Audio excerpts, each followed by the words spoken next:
السلام عليكم.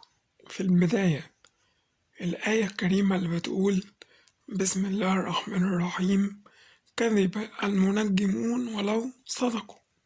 صدق الله العظيم. في واحدة اسمها ليلى عبد اللطيف، تمام؟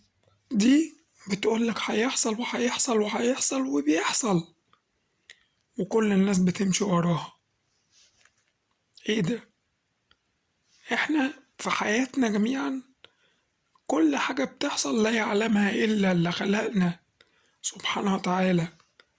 اللي دي هتموت، ده هيعيش، دي هتطلق دي ولا هتطلق ده هيتجوز دي. ايه ده؟ ده كل دي تخاريف محدثة، وكل محدثة بدعة، وكل بدعة ضلالة، وكل ضلالة في النار.